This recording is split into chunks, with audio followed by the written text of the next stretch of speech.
Damn it. See that snotty nose? And feeling her. She's lost weight. I can feel her backbone through her fur now. Oh no.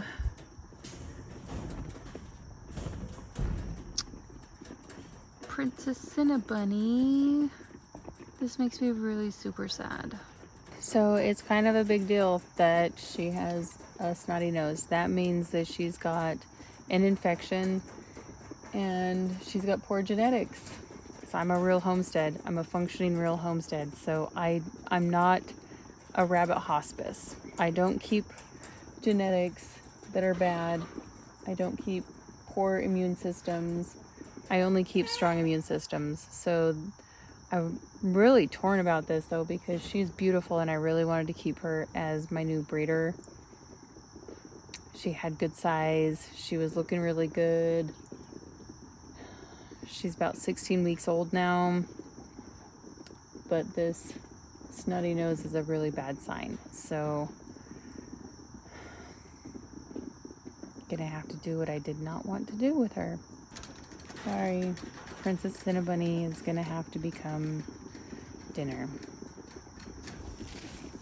Well, that was pretty bleak. How about you watch some cute baby bunnies with their mom eating a bunch of grass? And I'll tell you about Pasteurellas. Pasteurella multocida is a very common bacteria found in rabbits. So if you're breeding rabbits, you are going to come in contact with this. Rabbits are actually very susceptible to diseases. And this is the major reason why I've chosen to raise my rabbits in raised cages separately, so that I can control what they're eating and monitor their health more easily than if they were in a colony style. Also, this prevents spread if somebody has an outbreak of an infection or a parasite. So why is it a big deal when somebody comes down with Pasteurellas? Well, that's just their poor genetics. It's a bad immune system, and that is something that is passed down. When you have something that can reproduce as quickly as rabbits, their numbers are going to be controlled by divine design.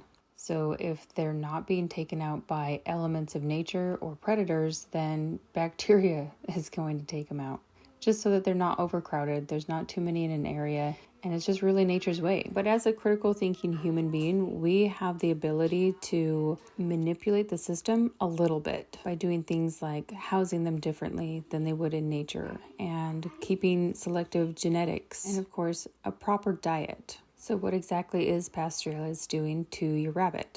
Well, it's an infection of the respiratory. So they're going to have pus nodules in their lungs, in their throat, and it will spread to other areas of their body, other organs, and even into the skin. If you have a pet rabbit that you're absolutely in love with, you can definitely take them to the vet and get them on antibiotics and treat them. But for us homesteaders that are raising these for meat, it's a different story. So is the meat safe to eat? This is kind of one of those scenarios where you decide what's best for you and your health, and I'll tell you what I have done. Feel free to put it in the comments what you do with the meat, if you consume it or you throw it out. For me, I process it like normal, but instead of keeping the organs, I throw those out, just compost or bury them, and then I give the meat to my dogs raw. If you are concerned about the bacteria, you can cook it before giving to your dogs, and there's even a lot of people will consume it themselves. You just make sure that you've thoroughly cooked it to make sure that any of those bacteria have been killed in the cooking process. So then what are the chances of a sick rabbit actually pulling through? Well, let's take a look at Princess CinnaBunny 3 days later. This is 3 days later, and Princess CinnaBunny doesn't look sick anymore. We gave you a couple days to see if you'd pull out of it.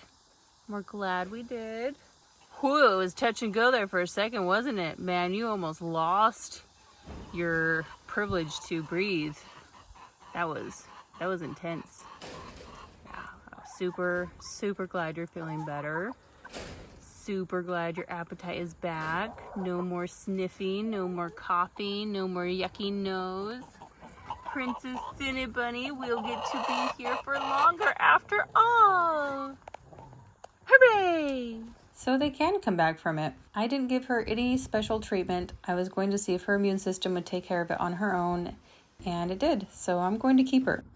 Let me know in the comments if that's a rabbit you would keep or if you would cull anyway.